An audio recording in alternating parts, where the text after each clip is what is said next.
Bonjour à tous et bienvenue dans les Chroniques du Design. Je suis Nicolas Guy, designer et cofondateur de l'agence conseil Front Guys. Front Guys est une agence conseil spécialisée en product design et en développement front.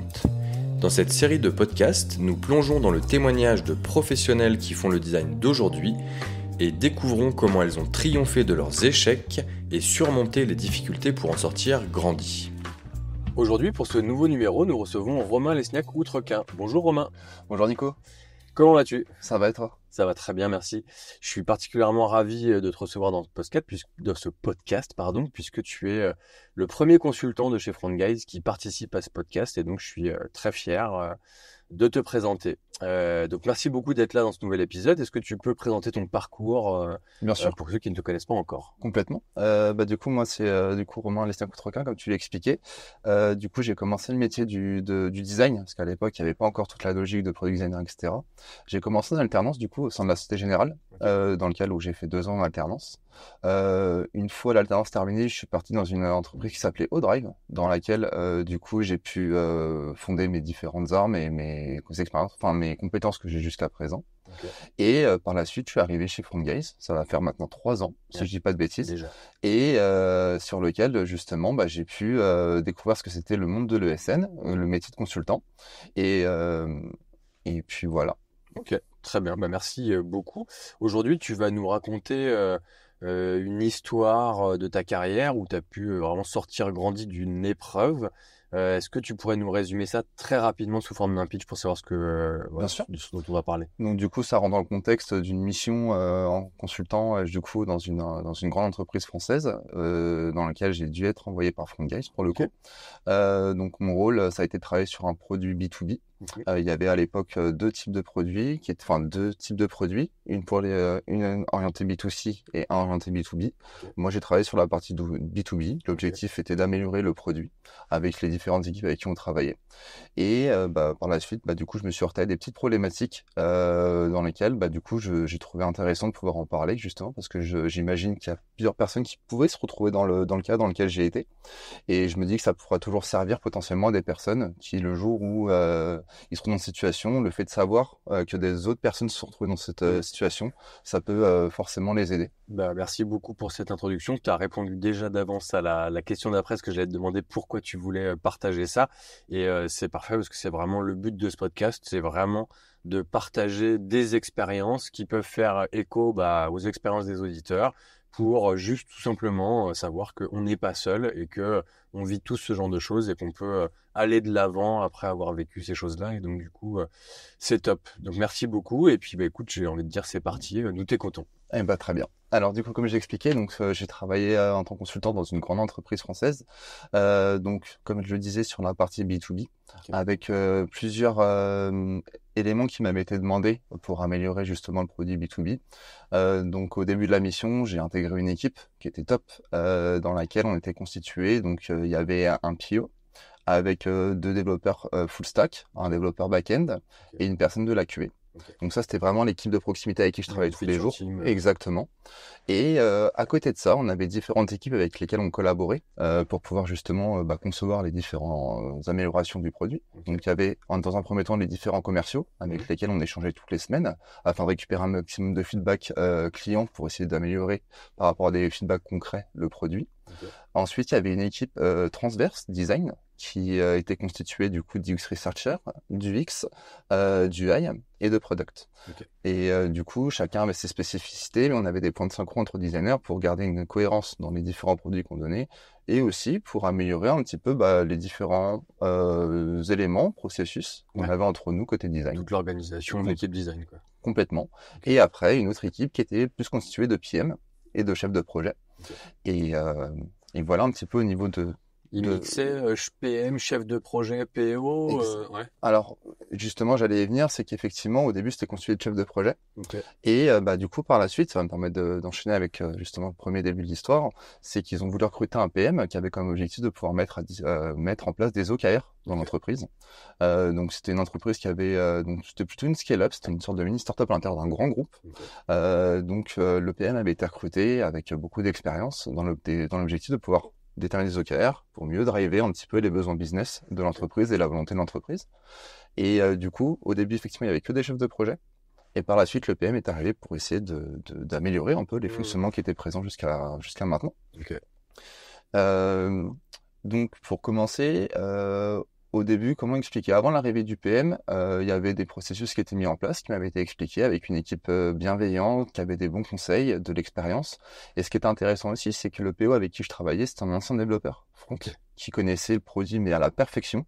Et du coup, en tant que designer, quand tu arrives dans un contexte comme ça, c'est super intéressant de pouvoir récupérer un maximum de feedback, de savoir comment le produit a évolué et pourquoi, en connaissant aussi les problématiques techniques qui étaient présentes et pourquoi parfois on ne pouvait pas faire ce qu'on voulait faire niveau design. Donc c'était vraiment très très enrichissant comme expérience. Et du coup, on va dire que je suis arrivé en fin d'année, je dirais. Et par la suite, ils ont recruté le PM. Donc, il y a des choses qu'on commence à se mettre en place. Donc, par exemple, le fait de devoir une fois par mois, voire deux, c'était généralement une fois par mois, se déplacer du coup dans le sud de la France, parce que c'est là-bas que les équipes étaient présentes. Et on voulait quand même garder une certaine proximité, parce que oui, le télétravail, c'est super. Mais le fait de voir les personnes, c'était toujours un bon moment. Donc, effectivement, il y avait la journée. On faisait ça généralement sur 2 jours. On partait le matin de Paris. On descendait, donc on arrivait vers 10h en général au niveau du bureau. On commençait à faire les premiers stand-up avec l'équipe, on se retrouvait tous. Le midi, on allait manger ensemble. Et en général, le soir, on faisait tous une bouffe ensemble. Et puis ça permettait de parler un peu en dehors du travail. Donc il y avait vraiment une belle cohérence, une belle cohésion et tous les gens étaient vraiment bienveillants. Et sauf que à la longue, ça commençait à être un petit peu pesant, c'est-à-dire que j'accumulais de la fatigue. C'était pas tout le temps facile de se dire ok, finalement il y a le TGV, etc. Il fallait quand même partir tôt le matin de Paris. Ça exactement. Donc généralement, la première journée, non seulement on arrivait on partait tôt le matin, et on finissait tard le soir vu qu'on allait manger. Donc généralement, on n'était pas les plus productifs non plus. Donc c'était un des premiers aspects qui était qui commençait à être un petit peu lourd pour moi en tout cas.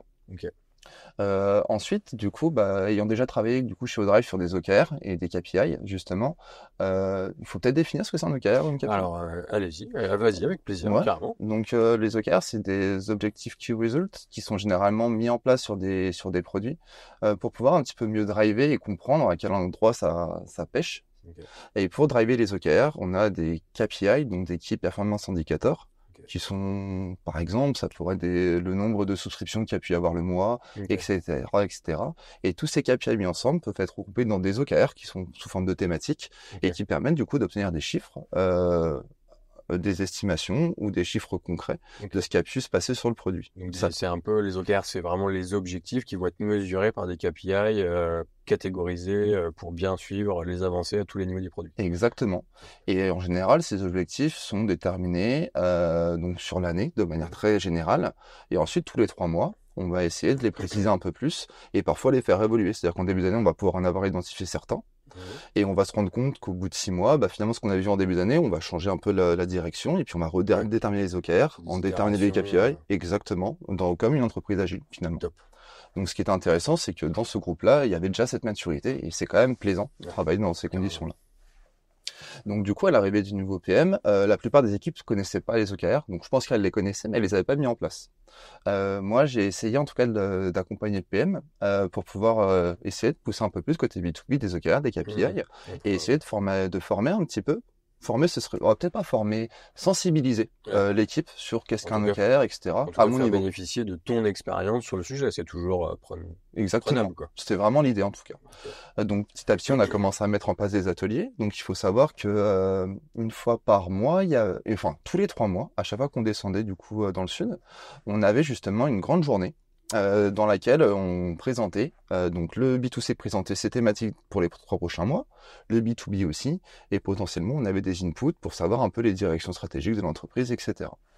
Et du coup, ces journées-là étaient destinées à présenter dans les OKR les différents parcours sur lesquels on allait travailler pendant les 3 prochains mois, en récupérant des feedbacks utilisateurs, en faisant de la data, des métriques, etc.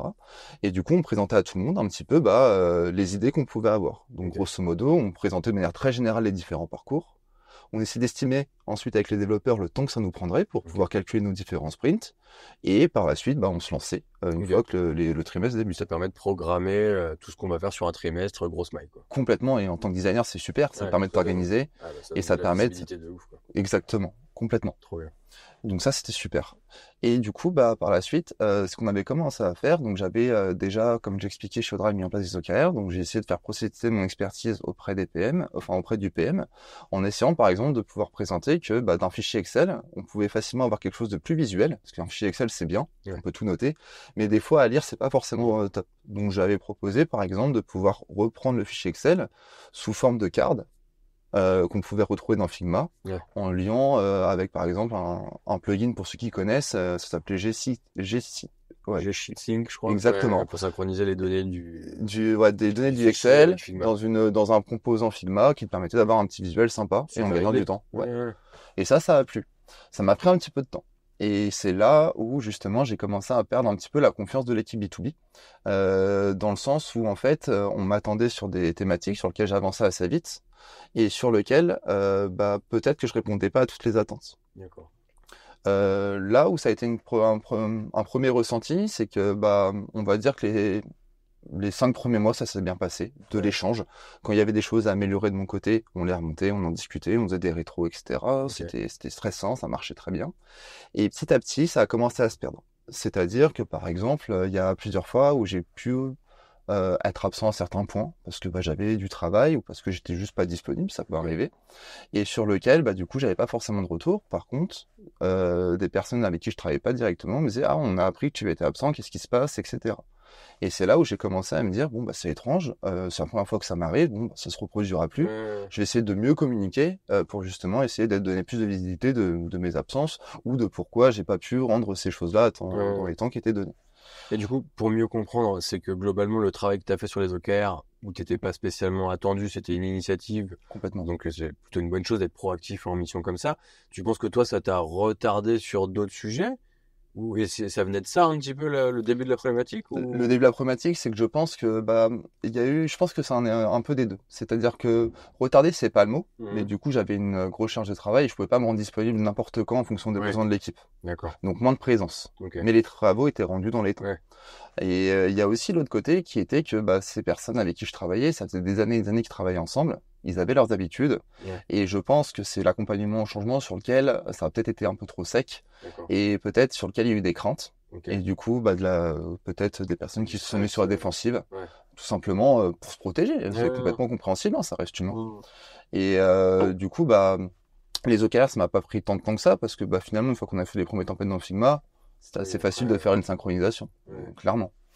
Et du coup, comme je le disais, c'est là où j'ai commencé à me sentir un petit peu mis à l'écart par rapport à l'équipe avec laquelle, justement, au début, il y avait rien.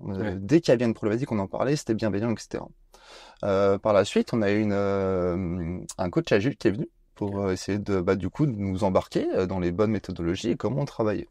Et là, ça a été un premier point compliqué. Je m'explique, dans le sens où avec mon équipe B2B, on a été dans cette formation, donc c'est une formation qui était sous 3 ou 4 heures, qui était découpée en 2 créneaux, si je dis pas de bêtises, peu importe. Et dans lequel, en fait, quand on commençait, le coach agile nous a posé des questions pour savoir comment se positionner, etc. Et les réponses que je donnais étaient complètement divergentes par rapport aux membres de mon équipe. Et j'ai commencé à me dire, attends, pourtant je travaille avec eux depuis un moment, je comprends pas trop. Bon, admettons. Donc là, premier coup de malaise, donc du coup je demande de faire un point avec mon PO, histoire de voir un petit peu avec lui s'il y avait des problématiques ou des choses qu'il fallait remonter pour qu'on puisse justement passer à autre chose. Et surtout, j'avais un mal-être, j'étais pas bien. Je commençais à perdre un peu Moi, je suis passionné de base dans mon travail. Les gens qui me connaissent le savent, quand je parle d'un sujet, c'est quelque chose qui me passionne. Et là, je commençais à être moins motivé. Je commençais à perdre confiance en moi. Clairement, c'est le mot. Donc du coup, je me dis, je vais faire un point avec mon PO qui a toujours été là pour moi. On va en discuter et puis on va voir s'il y a des choses sur lesquelles il faut que je m'améliore. Donc je parle avec cette personne-là qui m'explique que de son point de vue, pas forcément. Il me parlait que parfois il y avait des éléments sur lesquels j'étais pas forcément présent, mais c'était pas bloquant. Pas de blocage, c'est bon, on avance quoi. Et petit à petit, du coup, je commence à échanger avec ma collègue de la QA, qui se retrouve un peu dans le même mood que moi. C'est-à-dire, quand je parle de mood, c'est d'état d'esprit. C'est-à-dire qu'elle était, pareil, elle se sentait un petit peu mise à l'écart, elle remontait des problématiques sur lesquelles elle a l'impression qu'elle n'était pas entendue, donc elle s'épuisait aussi, puis elle a commencé à être absente, petit à petit. Bon, moi, j'étais pas absent, mais j'étais pas forcément très heureux dans ce que je faisais, du coup, j'étais pas forcément le plus efficace et le plus proactif non plus. Et forcément, ça donne pas, enfin, quand tu es dans un état d'esprit comme ça, que tu te sens que toi-même t'es mis à l'écart, forcément, ça te donne pas envie d'être proactif, quoi. Exactement, complètement, D'où l'importance d'un management quand même bienveillant, quoi. ouais, complètement. Et du coup, je commence à en parler un petit peu avec mon PM. Donc en tant que consultant, du coup, je fais appel à un commercial de chez Frontgaze. Je demande au client s'il y a possibilité de pouvoir faire un point, histoire de pouvoir réidentifier ou identifier les objectifs de ma mission. Ouais. Pour savoir un petit peu qu'est-ce qui est attendu de moi, etc. Voir si je suis toujours dans les clous, etc. Et puis histoire d'entendre un petit peu les bruits de cloche qui peuvent se faire. Donc on réalise ce point, je m'en rappelle, donc c'était un point qu'on a fait autour d'un repas, donc c'était super bienveillant. Et puis on m'explique que la plupart des points sur lesquels j'étais attendu, j'y répondais, et qu'il y avait potentiellement des petites améliorations à apporter par rapport à ce que je pouvais faire. Donc je les prends en compte, on les met en place. Un bilan plutôt positif, du coup. Ah franchement ouais, des bons retours, nickel. Ça se passe bien, donc je suis rassuré. Et du coup, on se dit que dans 3 mois, on refait un point et on voit ce qu'il en est. Donc je trouvais ça cool. On avait réussi à mettre en place du coup des points d'échange avec le client, le SN et moi-même. Donc du coup, tout le monde était gagnant, c'était sain et ça avançait bien. Et du coup, on va dire que peut-être 1 ou 2 semaines après, pareil, je retombe dans une sensation de mal-être, etc. Et puis je commence à arriver dans des réunions et puis là je commence à avoir des petits messages subliminaux qui ne sont pas directement liés, mais je commence à me prendre un petit peu pour moi. Donc est-ce que c'était vraiment destiné à moi ou est-ce que c'est parce que j'étais dans le mood de ça se trouve il se passe des choses? Je ne sais pas. Honnêtement, mais en tout cas mal-être.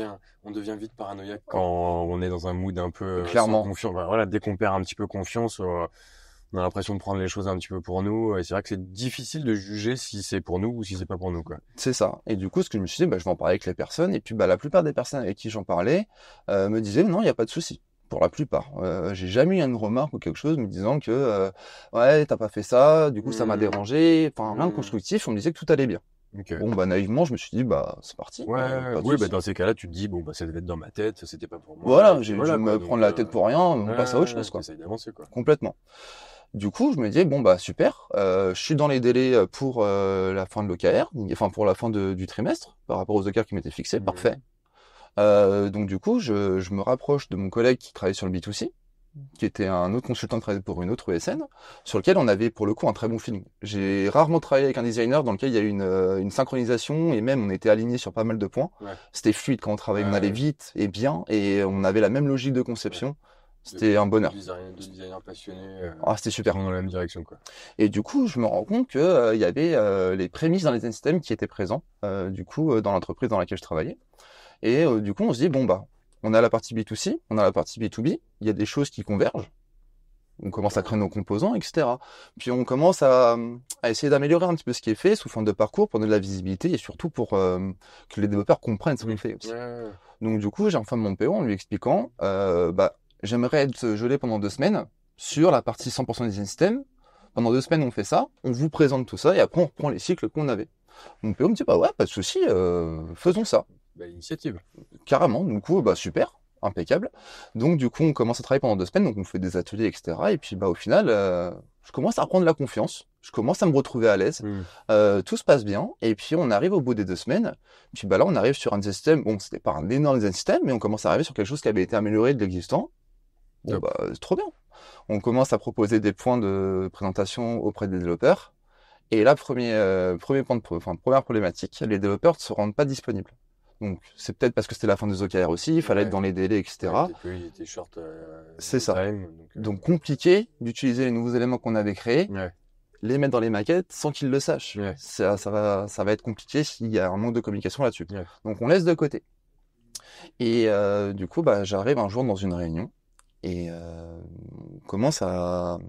La réunion, donc on discute, c'est un sujet sur un parcours de souscription. Et puis à la fin, on me dit, ça fait 2 semaines que t'as rien fait, le design system, on n'a rien vu, etc. On comprend pas. Bon. Problème de com. Je réagis pas à chaud. Conseil à tout le monde d'ailleurs. Ne jamais réagir à chaud, prendre sur soi, serrer les dents. Et prendre un petit peu de recul sur la réflexion qui a été faite. On peut se dire, la personne ne sait pas, elle était peut-être frustrée de la journée, on ne sait pas. Ça peut arriver. Et du coup, je commence à envoyer un mail, donc pour que qu'il y ait une trace écrite. Pareil, conseil, dès qu'on peut, on met de l'écrit, ça permet de se protéger.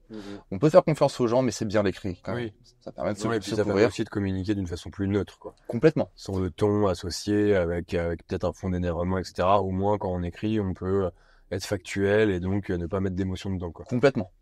Et du coup, par la suite, je commence à expliquer que voilà ce qu'on a fait. Donc j'envoie les liens, je mets de la visibilité sur ce qui a été fait. Et par la suite, je propose, en expliquant qu'il y avait déjà une première réunion qui avait été proposée, mais les personnes n'étaient pas disponibles parce qu'il y avait du boulot. Du coup, on repropose un nouveau créneau. Sauf que là, on fait une deuxième... on essaie de faire une deuxième approche. Okay. C'est-à-dire qu'on commence à expliquer que on a commencé à mettre à jour des éléments du design system et qu'on aimerait les présenter. Aucun retour sur le mail. Bon. Ok. Je me dis, ça doit pas être la priorité. Ouais. Et puis, il faut préparer les nouveaux OKR des 3 prochains mois. Okay. Donc, du coup, j'apprends que pour la préparation des OKR, mon PO part en congé. Bon, son choix, il est en congé, pas de problème. Congé, c'est congé. Je me dis, comment je vais faire? Parce que, en général, avec le PO, c'était quand même cool de travailler avec lui parce qu'il avait la connaissance du produit parfaite et ça me permettait, du coup, d'aller plus vite dans les différents parcours. Du coup, on fait un point de synchro où, entre guillemets, on s'est retrouvé avec un Trello à la fin, avec une to-do qui me listait un peu les différents objectifs des prochains OKR, et mon PO qui me dit j'espère avoir répondu à toutes tes questions en amont, en espérant que tu ne te retrouves pas bloqué, et puis voilà ce que tu dois faire pour les prochains trucs. Ok. Plutôt clair. Parfait. Okay. Donc je commence à travailler, je commence à proposer les choses, à faire les présentations pour pouvoir faire la présentation qu'on faisait une fois tous les 3 mois dans le sud. Et du coup, je commence à avoir le PM qui me dit il faudrait mettre en place ces OKR aussi, avec le Figma, etc. Par contre, j'aimerais qu'on change des choses. Et là, j'ai fait une erreur. Première erreur, c'est que j'ai pas su dire non. Ouais. J'ai tendance à facilement aider, j'adore aider les personnes. Et parfois, du coup, ça me joue des tours, dans le sens où je peux me retrouver surchargé et j'espère bien faire. Et finalement, je fais la moitié des choses que j'aurais dû faire parce que je fais tout à la fois. Ouais. Donc, première erreur, j'ai pas su dire non. Donc du coup, tant bien que mal, j'essaie de répondre à toutes les attentes. Au final, du coup, on communique pas assez sur ce qu'on voulait faire. Il y a des mauvaises interprétations. Et arrive le jour où, du coup, mon PO rentrait de vacances et c'était le jour où on devait faire la présentation des OKR. Donc on n'a pas eu le temps de relire un peu ce qu'elle disait. Exactement. Okay. Manque de bol, ce matin-là, je le contrains. Donc, poisse. je le contrains. La poisse ou un acte manqué dû au malaise, Non, je pense que c'est vraiment la poisse dans le sens où en fait j'avais comme objectif, j'avais comme habitude de prendre le train à une certaine horaire. Là, le métro a été décalé et du coup, j'ai loupé mon TGV. Okay. Pas grave, en général, ça peut arriver. Donc je préviens dès que j'ai mon métro en retard, je préviens mon PM, j'envoie un message, il me dit pas de souci, tiens-nous au courant quand t'arrives. Donc j'arrive à la SNCF, je vais pour changer mon ticket, donc il me change de ticket, et le train que j'avais pris le ticket est annulé. Oh, double poisse. Double poisse. Du coup, je renvoie un message à mon PM, avec les justificatifs qui vont bien, etc., pour me couvrir aussi. Hein. Et du coup, le train d'après arrive. Donc j'arrive, au final, j'arrive sur site, il est à 11h30. Ouais. La première présentation côté B2C a été faite. La partie B2B a été commencée. Okay. Et puis, je vois que d'un coup, tout s'arrête. C'est-à-dire que la partie B2B, elle n'avait même pas présenté, etc. Bon. Puis, en général, on se retrouve sur une table en équipe. Et puis, je vois que là, la plupart de mon équipe n'est pas présente et qu'ils échangent beaucoup avec le PM. Okay. Chacun leur tour. Bon, je me dis, ok, ça va être mon tour. Et puis, on part manger. Et puis, du coup, je me dis, d'accord. Donc, du coup, je vais voir le PM. Je lui dis, t'as fait des points avec tout le monde. T'as besoin de parler avec moi. J'ai été absent ce matin, je suis désolé. Enfin, est-ce qu'il faut faire quelque chose? Il me dit, non, pas besoin. Ok, pas de souci. Okay. Et du coup, l'après-midi, on commence à regarder les différents travaux que j'ai réalisés côté B2B. Je commence à échanger avec mon PO. Je dis, par contre, j'ai pas eu le temps de faire ces 2 sujets-là. Il me dit, c'est embêtant, mais il y a déjà ça, etc. Par contre, ça va pas, ça va pas, ça va pas. Je fais, je vais essayer d'ajuster et tout. Et du coup, je fais une petite frustration. Ouais. Je fais, ok, je vais faire mon boulot, je vais essayer de me reprendre ce que j'ai loupé. Ouais. Et j'essaie de prendre des feedbacks et avancer. Et du coup, vient le repas du soir. Du coup, on va manger, on se retrouve à l'hôtel le soir, petit apéro. Et puis là, il y a eu des échanges qui étaient un peu crus avec tout le monde. C'était quelques insultes, mais sous alcool. Je me suis dit, ça peut arriver. Ouais. Voilà, bon, bah, je le prends pas pour moi. Je me dis, Et bon, donc, du coup, vous parliez de sujets du boulot ou divers et variés. Je sais qu'on parlait typiquement, on parlait pour le coup du fait qu'ils allaient intégrer potentiellement le pass imaginaire sur l'iPhone. Ouais. Et à un moment, je dis, bah non, c'est sûr à 100%, c'est pas bon. Et puis bah là, je prends une insulte. Bon, je me dis, bon, c'est pas grave. Ouais. Voilà, ça peut être l'alcool. Bizarre. Ouais. En général, il a jamais été comme ça avec moi. Bon, bah, Ambiance c'est un autre chose. peu, En vrai, un c'est peu bizarre, je vais me quoi. coucher, bon, c'est Ouais. pas grave. Ouais. Le lendemain, du coup, on rentre sur Paris, et puis j'envoie un message direct à la personne concernée. Je lui dis, écoute, hier, tu m'as dit ça, est-ce que c'était parce que tu as une frustration envers moi ou quoi? Il dit, non, en général, je faire comme ça avec mes amis, je suis désolé, c'est ce que, bon, c'est bon, passe à Oui. autre chose. Ok. La semaine se passe, on commence à représenter les différentes choses, du coup, je commence à échanger avec mon PO, et puis là, je vois que tous les points qu'on fait en ce moment sont tous annulés. Bon, ok. Et puis bah arrive la semaine d'après, et puis bah là j'ai mon PM, donc pour information je suis en train de travailler à la maison. Mon PM qui me dit ouais, est-ce que t'es sur site aujourd'hui? J'aimerais qu'on aille manger le midi. Je fais bah non écoute je suis chez moi, mais je vais venir manger avec toi ce midi, y a pas de souci, je prends les transports et je suis là. Il me dit non t'embête pas, je fais bah attends j'insiste, j'ai été à 300 et tout, je viens. Ouais. On part au restaurant du coup à côté, et puis bah il commence la discussion, il me fait bah je pense que tu te doutes pourquoi t'es là? Je fais bah pas vraiment. Vraiment. Il me fait bon bah j'ai choisi de mettre fin à ta mission. Ok. Je fais, et c'était pas encore les 3 mois, parce que comme j'expliquais au début, pour se rappeler, Ouais. c'est que ce que j'avais expliqué, c'est que normalement on devait se voir tous les 3 mois avec mon commercial, le Oui, client, il y par avait rapport au pas eu objectif. il y a pas eu le deuxième. Et on était à un mois des 3 mois. Ok. Et du coup, je lui dis, bah écoute, franchement, je tombe de haut, je comprends pas. Ouais. Il me dit, si, arrête, ça se voit, etc. Je fais, bah écoute, je l'ai pas perçu. Ouais. Et quand j'échange avec la plupart des personnes, tout le monde me dit que ça va. Il me dit, bah non, je suis désolé, on se sépare de toi, on met fin à ta mission, etc. Et du coup, je lui dis, bah, c'est à partir de quand? Il me dit, bah, ça peut être dès maintenant. Je lui dis, bah, si ça te dérange pas, Ouais. j'aime bien faire mes choses. On a presque finalisé une partie du design system avec mon collègue. J'aimerais, laisse-moi aller au bout. Laisse-moi 2 semaines. Et puis après, bah, fin de mission, pas de souci. Donc, je fais les 2 semaines. Donc, j'en parle un petit peu avec les différents membres de l'équipe design. Ils sont tous choqués. Ouais. Vraiment, en restant humble. Hein. En disant, bah, je comprends pas. Ils ont pas su t'utiliser. Il y a dû se passer quelque chose. Et puis bah là, bad mood, limite une dépression. Oui, l'enfer. J'étais à l'ouest, complètement déboussolé, vraiment. Ouais, Compliqué même d'un point de vue personnel. Ouais. J'étais complètement, bah j'en parle encore, j'ai des frissons. Ouais, non, mais ça se sent l'émotion là-dedans. Et bref, du coup, période pas facile. Donc j'ai la chance d'avoir chez Front Guys, du coup, des personnes qui ont pu m'écouter et avec qui j'ai pu échanger, qui ont trouvé les mots. Ça a pris du temps. Bah là, tu vois, enfin, tu pourras témoigner. Je crois que ça J'ai les yeux qui brillent un peu, hein. Mais du coup, pas facile. Bah là, ça va faire maintenant presque 1 an maintenant, et c'est encore dur d'en parler.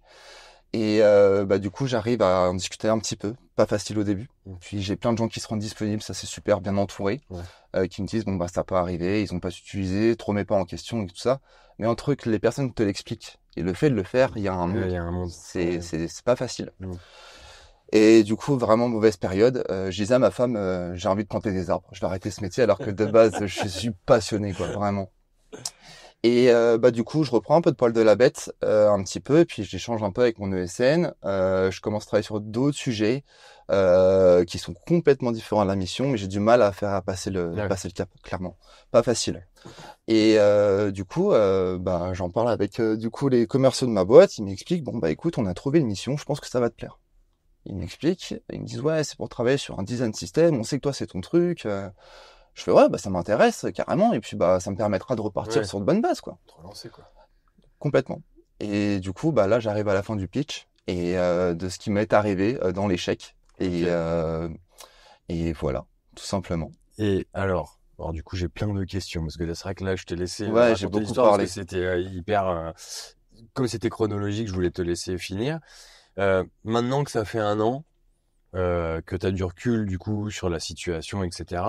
Moi, quand tu me racontes le truc, alors moi j'avais suivi l'histoire évidemment, mais quand tu me racontes le truc aujourd'hui dans le détail comme ça, j'ai l'impression quand même que il y avait plein de signes en fait. Il y avait plein de signes, mais j'ai aussi eu l'impression que ces signes tu les as entendus et que tu as confronté, enfin que tu as essayé de communiquer le plus possible. Et que malheureusement ça n'a pas fait parce que moi je te connais, t'es quelqu'un de bonne volonté, tu sais que quand il y a un problème, et ben c'est pas, il y a des solutions. Donc, on trouve des solutions et on avance, etc. Et j'ai l'impression que là, il y a eu une sorte de trou noir de communication à ce niveau-là et qu'on le sait tous que c'est le plus dur à vivre, quoi. C'est que quand vraiment tu ne comprends pas les choses et que t'as beau demander des explications, t'as beau te rendre disponible, faire des efforts, etc., et que ça n'avance à rien et que au final tu tombes quand même de la falaise après avoir demandé ça, c'est horrible à vivre. Moi, je l'ai déjà vécu. Je pense que les gens qui nous écoutent aussi sont tous un petit peu passés par là. Qu'est-ce que du coup t'en as appris, toi? Qu'est-ce que t'en as retiré? Parce que je sais qu'on en a à l'époque discuté aussi. Un an après, aujourd'hui, qu'est-ce que t'en as retiré? Quels apprentissages t'en fais? Ouais, très bonne question. Il y a beaucoup de réponses. Bah oui, c'est ça qui est intéressant. Je pense que c'est là que ça va intéresser.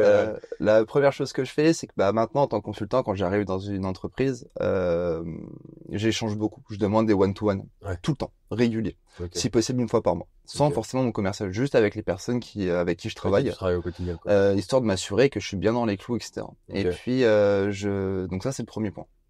Deuxième point, c'est que maintenant, je communique beaucoup, voire surcommuniquer. Je préfère qu'on me dise, bah ouais, mais je le sais déjà, que je le sais pas du tout. C'est pas pour autant que je fais beaucoup de mails. J'écris beaucoup sur des canaux de discussion comme Teams ou Slack, parce que c'est les outils que j'utilise principalement. Mais c'est pas pour autant que je fais beaucoup de mails, mais j'essaie de surcommuniquer sur ce que je fais. Je donne de la visibilité sur tout. Mon but, c'est que même une personne qui travaille pas tout le temps avec moi puisse comprendre dans les grandes lignes ce que je suis en train de faire. Je reste pas en mode sans communiquer ou sans dire ce que je suis en train de faire toute une journée, par peur maintenant qu'on interprète mal le fait que je sois pas assez présent dans les canaux ou dans des choses comme ça. À côté de ça, quand je peux pas me présenter à une réunion, je l'informe directement. Et une pratique que je fais aussi, c'est que je le mets directement dans le canal de la réunion. En me disant, je suis désolé, je pourrais pas me rendre disponible aujourd'hui. Tu doubles, triple les coms, histoire d'être sûr que c'est bon, quoi. Clairement. Après, bon, ça dépend, j'en fais pas non plus 36 partout. Mais ce que j'ai dit, c'est que j'envoie dans la discussion et j'informe l'organisateur de réunion aussi. Je fais les deux. Autre point aussi, c'est que ça m'a permis de prendre du recul. C'est que on m'a dit, ouais, c'est que du travail. Mais quand t'es passionné, c'est pas facile à entendre que c'est que du travail. Et finalement, de temps en temps, je prends un peu de recul sur des choses qui vont me frustrer parce que c'est des choses, ça avance pas comme je voudrais, ou il y a des points de blocage sur lesquels j'ai pas la main. Donc du coup, tu es un peu frustré. Et je pense que cette mission m'a permis de prendre du recul et tranquille. Ça n'est qu'un travail. Ça n'est qu'un travail. Il faut prendre le temps. Tout se fait pas en 2 jours. J'avais un peu ce défaut-là. J'aimais bien quand ça allait vite. J'aimais bien qu'on avance rapidement sur les sujets, etc. Et maintenant, quand on me dit il faudra attendre un petit peu, on dépriorise. Ok, pas de souci. Au moment là on scope, c'est déjà plus important. Maintenant, on travaille pas dessus tout de suite. Ok, pas de souci. Autre point aussi, c'est que maintenant, quand on fait avec la plupart des gens avec qui je travaille, avant j'avais tendance à beaucoup, enfin c'est pas m'isoler, mais moi j'aime bien aller par exemple le midi au resto et être tout seul. Voilà, enfin manger tout seul, tranquille, c'est un truc que j'aime bien, je sais pas pourquoi, mais histoire de souffler un petit peu. Complètement, c'est vraiment mon truc. Et du coup maintenant ce que je fais, c'est que j'essaie à minima quand je suis sur place de manger avec mes collègues. Attention, que ça soit pas mal interprété par les auditeurs, c'est plus dans le sens je suis sociable, je me force pas, c'est que ça me permet de me rassurer aussi, c'est que tu déconnes avec tout le monde, c'est toujours mieux que de rester dans son coin et que du coup t'es un peu mis à l'écart parce que naturellement moins t'es avec les personnes, moins on parle avec toi, c'est normal. C'est sûr, dans le milieu de l'entreprise quand t'es un peu solitaire c'est compliqué, hein. C'est ça, surtout dans des équipes comme ça, design, produit, avec cette culture un petit peu de l'échange, d'être ensemble, etc. Dès que t'es un petit peu solitaire, les gens ils vont vite interpréter en fait le mec il s'en fout, quoi, ou alors il nous aime pas, ou alors machin, alors que non, c'est pas forcément lié aux équipes, ça peut être lié juste au caractère de la personne, quoi. C'est ça. Et maintenant ce que je fais, c'est que je réagis pas à chaud, mais dès qu'il y a un truc qui va pas, ou que je sens qu'il y a un malaise ou qu'il y a un truc ou quelque chose, j'envoie tout de suite un Slack à la personne. Tout de suite. Et j'attends la fin de la réunion bien évidemment, et je lui envoie. Et je lui donne je lui donne la manière de comment j'ai perçu la remarque ou ce qui a été dit. Et aujourd'hui, j'ai la chance d'avoir des personnes qui sont très très bienveillantes dans un groupe qui est super, dans lequel je suis bien. Et voilà un peu les enseignements que j'ai retenus. Top. Complètement. Merci beaucoup, Romain. C'est un super témoignage. Je pense que j'aime beaucoup parce que ça change, pour le coup, ça change un peu des autres épisodes qui sont, j'ai envie de dire, un peu moins opérationnels et surtout aussi pas forcément toujours liés à des ressentis. Et ce que j'aime beaucoup dans ton témoignage, et je pense qu'il y a beaucoup de gens qui pourront se retrouver là-dedans, c'est que c'est aussi le témoignage de quelqu'un à l'époque qui n'était pas forcément senior, expérimenté. Et ça, je pense que ça parle à beaucoup de gens. Je pense que c'est des erreurs qu'on fait tous quand justement on commence à travailler, tu vois, je suis pressé, j'ai envie de faire vite, bah je suis frustré parce que en fait je voudrais faire ça, mais en fait on m'en empêche parce que c'est pas ma mission, etc. Et puis bah ce problème de communication, tout simplement, ce problème de communication, d'honnêteté, de sincérité dans des sociétés, ça je trouve ça, tu vois, c'est une des choses pour lesquelles moi j'ai créé Front Guys, parce que moi avant de créer Front Guys, j'ai vécu des expériences dans des boîtes où vraiment tu te dis mais c'est pas possible de pas se comprendre à ce point-là. Tu vois ce que je veux dire, de pas être humain, ou là quand tu es dans le monde du travail, des fois tu te dis mais où est l'humanité en fait, quoi. Et ça c'est vraiment une catastrophe. Et souvent c'est pas un manque d'humanité, c'est un contexte professionnel, enfin le contexte de la société où on dit bah voilà, ça n'est que du travail, comme on disait tout à l'heure. Mais et je pense que tu vois, c'est là où c'est un peu paradoxal. On se dit qu'on aimerait bien bosser dans des environnements super humains, super bienveillants, etc. Et je pense que c'est parce qu'il y a des gens qui se disent que ça n'est pas. Alors, je sais pas comment expliquer ça, je m'embrouille un petit peu, je suis désolé, mais pour qui le travail, c'est d'une telle façon et il faut avoir tel comportement, etc. Et que la bienveillance humaine là-dedans, ça n'a pas forcément sa place, quoi. Et donc je trouve ça vraiment hyper intéressant. Et je voudrais rebondir sur un point, excuse-moi de te couper. Vas-y, bah, avec plaisir. C'est quand tu parlais de justement seniorité. Ouais. Quand je suis arrivé là-bas, je me pensais senior parce que j'avais des années d'expérience de travail, entre guillemets. Ouais. Et c'était une erreur, parce qu'en fait, la seniorité, pour moi, c'est un tout. C'est pas parce que t'es très bon sur Figma, Techniquement. ou techniquement complètement dans la prod, c'est pas parce que t'es très bon dans la prod que t'es senior, en fait. Ouais. Et en fait, je pense que ça, c'est un point qui peut peut-être intéresser les auditeurs aussi en plus, c'est qu'en fait, la seniorité, pour moi, maintenant, c'est avec le recul, et c'est aussi un enseignement que je peux en retirer, c'est que la seniorité, c'est un tout, comme tu l'as dit. Ça passe non seulement par le fait de prendre le temps, d'écouter, de bien suivre le rythme dans lequel tu travailles et pas imposer un rythme que toi tu aimerais, idéal. Ça rentre aussi bien évidemment dans la production, bien sûr. Évidemment. Mais je pense que on peut dire qu'une personne devient senior à partir du moment où il y a plusieurs de ces cases qui commencent à être cochées et sur lesquelles tu commences à avoir une certaine expérience et du coup un certain recul sur les choses qui se passent. C'est ça. Sur lequel, par exemple, des choses sur lesquelles tu t'es jamais heurté vont te frustrer, alors que quand tu as un peu plus d'expérience ou beaucoup plus d'expérience, ces choses-là, ils vont te passer au-dessus. Et c'est ce qui fait que tu deviens, du coup, senior. À ne pas complètement, ne pas confondre expert et senior.